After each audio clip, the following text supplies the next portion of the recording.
अस्सलामुअलैकुम एवरीवन। आज के इस नए वीडियो में आप सभी का वेलकम। इस वीडियो में मैं आपको बताने वाली हूँ कि किस तरह से हमको हाफ कॉलर का डिज़ाइन हमको बनाना है। उसके लिए देखो, सबसे पहले मैंने यहाँ पर कैनवस लिया है जिसकी हाइट है 15 इंच। आपको 12 से 13 इंच या 14 इंच काफ़ी है, बट मैंने एक्स्ट्रा लिया है। और ऊपर ये देखिए, मैंने 5 इंच का ऊपर फोल्ड लिया है कैनवस का, और 2.5 इंच का मैंने उसको निशान लगाया है। और उसकी जो हाइट है मेरे नेक की वो है 6.5, यानी कि 6.5 इंच का मैंने यहाँ पर फ्रंट नेक बनाया है। हमको बैक नेक बनाना यहाँ पर ज़रूरी नहीं, तो हमने फ्रंट नेक को ही सामने ओपनिंग रखा है 3 इंच तक, ताकि हमारा जो गला है वो आसानी से जा सके और हाफ कॉलर अच्छे से बैठ सके। उसके बाद देखिए, ये 3 इंच का मैंने नीचे ओपन के लिए रखा है, और उसको भी 1 इंच का हमको एक्स्ट्रा मार्जिन ऐड करना ज़रूरी है। ये इस तरह से अभी मैं नीचे थोड़ा सा मार्जिन एक्स्ट्रा ले लूँगी। अब हम इसको शेप देंगे, और उसके बाद साइड से 1-1 इंच एक्स्ट्रा लेकर हम उसकी कटिंग करेंगे। कटिंग मैं यहाँ पर धीरे से और आसानी से बता रही हूँ ताकि आपको अच्छे से समझ आ सके। वीडियो लॉन्ग है, बट मैंने सारी बातें डिटेल में बताई है ताकि आप लोगों की समझ में आ सके। कभी कभी जो चीज़ हमको आती है वो भी हमको देखने मिलता है, और जो चीज़ नहीं आती है उसको भी क्लैरिफिकेशन हो जाता है, इसलिए मैंने थोड़ा सा वीडियो को स्लो मोशन में बनाया है। इस तरह से हम एक्स्ट्रा मार्जिन के साथ इसको काट लेंगे। इसको काटने के बाद अंदर वाला शेप भी हम ये इस तरह से काट देंगे, और नीचे वाली साइड में हम यहाँ पर ओपन रखेंगे, यानी कि सिर्फ हमको इस तरह से काट लेना है। ये देखिए, अब ये फाइनल लुक मेरे नेक का। उसके बाद हम इसको एक्स्ट्रा फैब्रिक लेंगे। एक्स्ट्रा फैब्रिक पर लेकर इस तरह से बिल्कुल किनारे से, और जिस तरह से शेप है हमारा उस तरह से रखकर हम स्टिच करेंगे। आप अगर इसको स्टिच नहीं करना चाहते तो आप इसको शाइनिंग वाले पार्ट को फैब्रिक के ऊपर रखकर आयरन को गर्म करके प्रेस कर सकते हो, यानी कि इस तरीके को आप अच्छे से गर्म करोगे तो ये अच्छे से चिपक जाएगा। और अगर आप इसको नहीं करना चाहते तो आप इसको इस तरह से स्टिच भी कर सकते हैं। अभी कभी कभी लाइट का प्रॉब्लम होता है तो मैं इस तरह से स्टिच भी कर लेती हूँ। अभी हम इसको, ये जो साइड वाला पार्ट है उसको भी हम यहाँ पर किनारे से एक सिलाई लगाएंगे, ताकि ये हिले ना, है ना, बिल्कुल हिल सके ना, और हमारा जो नेक है वो प्रॉपरली अच्छे शेप में आ जाए। अब आप इसका फाइनल लुक भी देख सकते हो कि मतलब ये कितना अच्छा फिनिशिंग में बैठ जाएगा। फ़ैन ऑन है इसलिए बार बार कपड़ा जो है वो हिल रहा है और बीच बीच में आ रहा है। ओके, अभी हम इसको हाफ इंच का मार्जिन रखकर इस तरह से कटिंग कर लेंगे। एक्स्ट्रा फैब्रिक को इस तरह से काट कर हम ये फोल्ड करके स्टिच करेंगे। ये देखो, इस तरह से फोल्ड करके। ये मैं थोड़ा थोड़ा सा स्किप करके बता रही हूँ ताकि वीडियो ज़्यादा लॉन्ग ना हो। आप इसको देखो, इस तरह से फोल्ड करके पूरी तरह से स्टिच कर सकते हो। ये इतना पार्ट तो आप लोगों को ईज़िली समझ में आ गया होगा, क्योंकि मैंने ये सारी चीज़ें इन डिटेल में बताई हैं। अभी जो है ना, मैंने ये अंदर वाला हिस्सा भी मैं यहाँ पर काट लूँगी, ताकि हमारा जो हम शोल्डर से जब अटैच करते हैं तो कपड़ा हमको कंफर्टेबल लगाने में इजी हो जाए, इसलिए। अब हम इसको फ्रंट पार्ट पर रख कर स्टिच करेंगे। फ्रंट पार्ट पर रखने के लिए ये देखिए, हम शोल्डर से इसका निशान रख कर इस तरह से हम इसको स्टिच करेंगे। अब आपको इसकी कटिंग सीखनी है तो प्लीज़ मेरे लाइव क्लास को ज्वाइन करिएगा। मैंने लाइव क्लास में बहुत सारी ऐसी कटिंग्स बताई हैं जो फुल कॉलर की हैं, हाफ कॉलर की हैं, बैक कॉलर की हैं, और किस तरह से हमको चेन अटैच करना है, सारी चीज़ें मैंने बताई हैं। और बहुत सारे ब्लाउज़ डिज़ाइंस भी मैं डेली लाइव क्लास में लेती हूँ, तो आप लोग ज़रूर ज्वाइन करिएगा। ये देखिए, हमको ये नेक को एज़ इट इज़ रखकर सेंटर पार्ट में रखकर इस तरह से वी शेप में हमको ये स्टिच कर लेना है। उसके बाद इस तरह से आपको जब भी कॉर्नर पर आपको घुमाना होता है तब आपको नीडल को अंदर की ओर रखकर इस तरह से पलटा लेना है। इससे जो हमारा जो कॉर्नर पॉइंट होता है वो अच्छे से निकल आता है। अगर आप इसका ख्याल नहीं रखोगे तो ये फिर शेप में, राउंड शेप में या फिर कर्व शेप में आएगा। अब ये हम जो अंदर का एक्स्ट्रा फैब्रिक है इसको थोड़ा थोड़ा सा हल्का हल्का मार्जिन रखकर पूरी तरह से काट देंगे।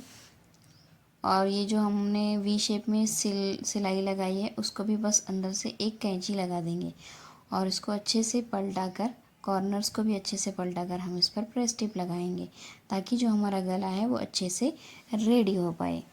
अब ये देखिए, इसको पलटा कर हम फिर से एक सिलाई लगा देंगे इस तरह से। जो कॉर्नर्स पॉइंट है उसमें आप अच्छे से अंदर से कपड़े को पूरी तरह से, या फिर कोई भी नोकीली चीज़ लेकर भी आप इसको पलटा सकते हो, बट इसमें ज़रूरत नहीं है, ये ज़्यादा नोकीला नहीं है। अगर हमारा जो नेक है उसमें बहुत सारे कॉर्नर्स हैं तो हम उसको कोई नोकीली चीज़ लेकर पीछे से पुश करेंगे तो वो अच्छे से निकल कर आ जाएगा। अब हम इसको स्प्रेस टिप लगा देंगे बिल्कुल किनारे से, ताकि ये जो हमारा नेक है वो फिनिशिंग में बैठ पाए। इस तरह से हमको नीडल अंदर रखकर इस तरह से शेप में देकर इसको स्टिच करना है पूरी नेक को। मैं यहाँ पर आपको इसलिए बता रही हूँ धीरे धीरे से, ताकि आपको अच्छे से समझ आ जाए।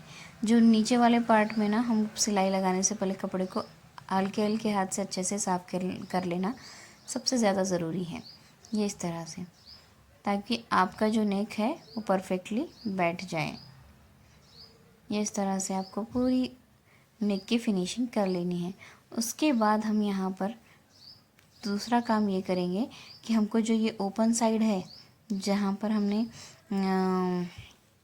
हुक के लिए छोड़ा है वहाँ पर हमको कपड़ा भी लगाना है। उससे पहले मैं यहाँ पर शोल्डर अटैच कर लूँगी।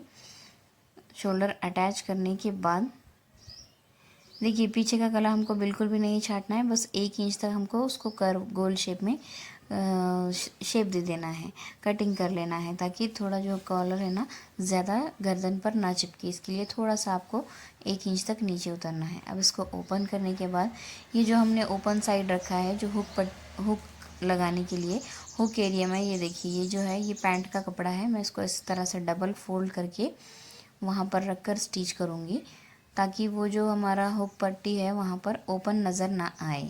अब देखिए अब मैं यहाँ पर इसको किस तरह से पैक करती हूँ। बहुत सारे लोगों को ये पट्टी भी लगाने को ठीक से नहीं आती है, तो आप लोग इस तरह से पहले शुरू उसको पैक कर लेना ज़रूरी है। उसके बाद स्ट्रेट आपको सिलाई लगानी है इस तरह से। सिलाई लगाने के बाद आपको इस तरह से नीडल अंदर रखकर गोल घुमा लेना है। गोल घुमाकर आपको यहाँ पर ये देखिए थोड़ा सा 1/2 इंच तक पैक कर लेना है नज़दीक। हमको ये सेकंड वाला जो साइड है हमारा वो उसको थोड़ा सा 1/2 इंच तक एक साथ सिला लेना है। उसके बाद फिर से हमको सिलाई फर्स्ट वाले पर लेकर इस तरह से घुमाकर ले लेनी है, ताकि जो हमारा अगर ये ओपन भी हो तो पूरा खुला ना हो, है ना, और अंदर का जो कपड़ा है वो नज़र आए। इस तरह से ये पट्टी को हम इस तरह से बिठा देंगे। इसके बाद हमको अब कॉलर लगानी है। कॉलर लगाने के लिए हम यहाँ पर पहले इंच टेप का यूज़ करेंगे। हमको जो है ना कॉलर 3.5 इंच तक, यानी कि हाफ कॉलर है तो 3.5 से 4, बस इतना ही हमको सामने लेना होता है। मैं यहाँ पर 3.5 इंच तक ही ले रही हूँ। कॉलर की अपनी अपनी चॉइस होती है, किसी को कम पसंद आती है और किसी को ज़्यादा, तो मैं यहाँ पर 3.5 इंच का ले रही हूँ। ये दोनों साइड मिलाकर 7 इंच हो गया। अब हम पीछे का जो बैक नेक है वो गिन लेंगे। ये है 6.5 इंच। देखिए ये 7 एंड और वो 6.5 इंच, यानी कि 13.5 इंच का हमारा कॉलर हो गया, यानी कि 13.5 इंच की हमारी कॉलर हो गई। हम 1/2 इंच एक्स्ट्रा लेंगे, ताकि हमारा जो फोल्ड करके हमको शेप देना होता है वो प्रॉपरली आए, और सीने में थोड़ा थोड़ा सा हिस्सा जाएगा तो हम थोड़ा सा एक्स्ट्रा लेंगे। अब इस तरह से लेने के बाद हम इसको इस तरह से फोल्ड करके राउंड शेप देंगे। आप देख सकते हो मैं यहाँ पर इसको किस तरह से राउंड शेप दे रही हूँ। ये इस तरह से हम इसको राउंड शेप देंगे, और इसको फिर हम एक्स्ट्रा फैब्रिक यानी कि जो पैंट का कपड़ा होता है उसको लेकर स्टिच करेंगे, ताकि जो कॉलर है वो अच्छे से नज़र आए पिंक कलर में, है ना। अब इसको हम यहाँ पर ये देखिए मैं आपको रख कर बताती हूँ, ये इस तरह से प्रॉपरली बैठ जाएगी। अब मैं यहाँ पर ये वाला पिंक कपड़ा लूँगी, इसको उल्टा करना है, यानी कि उल्टे कपड़े पर रख कर ही हमको इसको स्टिच करना है ये वाला पार्ट। अब थोड़ा सा हमको 1/2 इंच का सामने भी मार्जिन छोड़ना है, ताकि कॉलर पलटाते समय हमको वहाँ पर मार्जिन का होना ज़रूरी होता है। अब जिस तरह का शेप है हमारे कॉलर का, हम बस उसी पर, यानी कि जितना हमारा कैनवस है, बॉटम कैनवस है, मतलब जो कड़क कैनवस है उसके हिसाब से उतनी ही हमको यहाँ पर सिलाई लगानी है, ताकि हम इसको पलटा कर बिल्कुल किनारे से सिलाई लगानी है, बिल्कुल किनारे से, ताकि आपको जो है ना एक्स्ट्रा अंदर मार्जिन देने की कोई ज़रूरत ना पड़े। तो आपको बिल्कुल हल्के हल्का यहाँ पर किनारे से इस तरह से लगाना है। आपको बिल्कुल भी नीचे नहीं आना है, जितना कैनवस है बस उतनी ही आपको सिलाई लगानी है। और फिर ये एक्स्ट्रा जो मार्जिन है इसको 1/2 इंच का मार्जिन रखकर आपको ये पूरी तरह से कटिंग कर लेनी है। इस तरह से काटने के बाद आपको ये देखिए इस तरह से कटिंग करने के बाद हमको इसको पलटा लेना है। पलटा कर फिर हमको ऊपर वाला जो हमने पार्ट सिला है उसको हमको वहाँ पर प्रेस टिप लगाना है। देखिए मैं किस तरह से काट रही हूँ, बिल्कुल आपको उसी तरह से कटिंग करनी है। ये देखिए हमको वहाँ पर जहाँ वो पॉइंट पर थोड़ा मार्जिन लगता है तो हमको वहाँ पर हाफ इंच का मार्जिन होना ज़रूरी है। अब ये जो ऊपर वाला पार्ट है उसको भी मैं थोड़ा थोड़ा सा निकाल रही हूँ ताकि सिलाई लगाते समय हमारी जो सिलाई है वो बिल्कुल साफ़ आ जाए। अब इसको पलटा कर हम यहाँ पर प्रेस टिप लगाएंगे ऊपर वाले हिस्से को। ये देखिए ये इस तरह से पलटा लेंगे और जो राउंड शेप है उसको भी हम अंदर से थोड़ा सा पुश करके शेप को बराबर अच्छे से ऊपर लाएंगे, ये इस तरह से। अब उसके बाद हम इसको प्रेस टिप लगाएंगे। जितना पार्ट हमने कैनवस का सिलाया है बस उसी पर हमको प्रेस टिप लगाना है और जो मार्जिन हमने छोड़ा है उस पर बिल्कुल भी हमको सिलाई नहीं लगानी है ताकि वो मार्जिन हमको नेक्स्ट टाइम में फोल्ड करते समय कोई दिक्कत या कोई परेशानी ना आए, वरना फिर चूनी या झोल वगैरह नज़र आता है। तो आपको क्या करना है, नीचे वाला जो पार्ट है उसको पूरा नहीं सिलना है, जितना मार्जिन है उतना छोड़कर आप यहाँ पर स्टिच कर सकते हो, ये इस तरह से। अब इसको इस तरह से बाहर निकलने के बाद अब हम क्या करेंगे, एक पार्ट को हमको टोटली छोड़ देना है। इस तरह से छोड़ने के बाद ये जो सेकेंड वाला पार्ट है उसको ही हम कैनवस पर रखकर स्टिच करेंगे। अभी मैं आपको बताती हूँ, ये इस तरह से ये वाले पार्ट को हम इस तरह से फोल्ड करके सिलाई लगा देंगे, है ना, इस तरह से। उधर वाले पार्ट को हमको बिल्कुल भी हाथ नहीं लगाना है। कॉलर लगाना बहुत आसान तरीका है, बस आपको अच्छे से ध्यान में रखना होगा। ये इस तरह से आपको फोल्ड करके स्टिच करना है। ये देखिए इस तरह से आपको स्टिच करना है।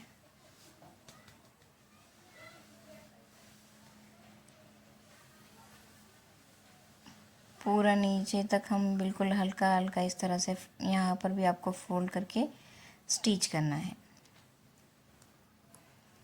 इसके बाद आपको क्या करना है, कॉलर को फोल्ड करके आपको सेंटर पॉइंट निकाल लेना है। इस तरह से सेंटर पॉइंट निकालने के बाद ये जो हिस्सा है ये बैक पार्ट पर, यानी कि बैक में जो हमने सेंटर निकाला है वहाँ पर रखकर इस तरह से, यानी कि उल्टी जानिब से रखकर हमको स्टिच करना है। ये उल्टे कपड़े पर, ये देखिए आप, ये उल्टे कपड़े पर रखकर आपको स्टिच करना है।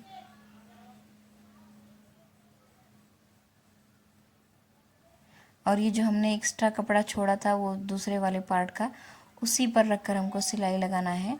ये जो हमने फिनिशिंग किया हुआ है उस पर हमारी बिल्कुल भी सिलाई आना ज़रूरी नहीं है और बिल्कुल भी सिलाई आने नहीं देना है हमको, उसके बिल्कुल बाजू से हमको स्टिच करना है।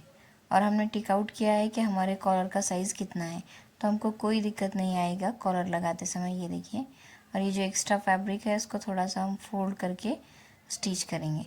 अंदर वाले इसको कचका मारेंगे तो अच्छे से फोल्ड हो जाएगा, ये इस तरह से। इस तरह से आपको स्टिच कर लेना है। सेम आपको उधर वाला पार्ट हमने सेंटर से लगाया है ताकि कॉलर जो है वो बराबर आ सके। ये इस तरह से इधर वाले पार्ट को भी हमको स्टिच करना है। ये देखिए,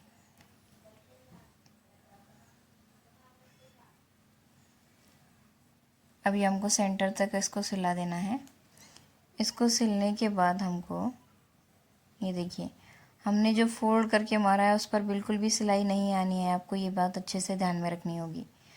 उसके बाद हमको ये वाला पार्ट देखो, अब ये सारी चीज़ें हम अंदर की ओर डालकर इसको प्रेस टिप लगाएंगे। ये देखिए, ये बिल्कुल फिनिशिंग में हमारी कॉलर बैठ चुकी है। थोड़ा सामने वाले पार्ट को हम थोड़ा सा सिलाई को पैक कर लेंगे ताकि धागा या फिर सिलाई खुल ना पाए। अब हम इसको पूरी तरह से अंदर की ओर पूरा जो मार्जिन है हमारा वो अंदर डालकर इस तरह से स्टिच कर लेंगे। ये हो गया हमारा हाफ कॉलर तैयार। आपने इसका फाइनल लुक तो देख लिया है। सो प्लीज़ अगर आप लोग डेली एक न्यू डिज़ाइन सीखना चाहते हैं तो मेरे चैनल को सब्सक्राइब करिएगा। वीडियो अच्छा लगे तो लाइक करिएगा, ज़्यादा से ज़्यादा फ्रेंड्स में शेयर करिएगा।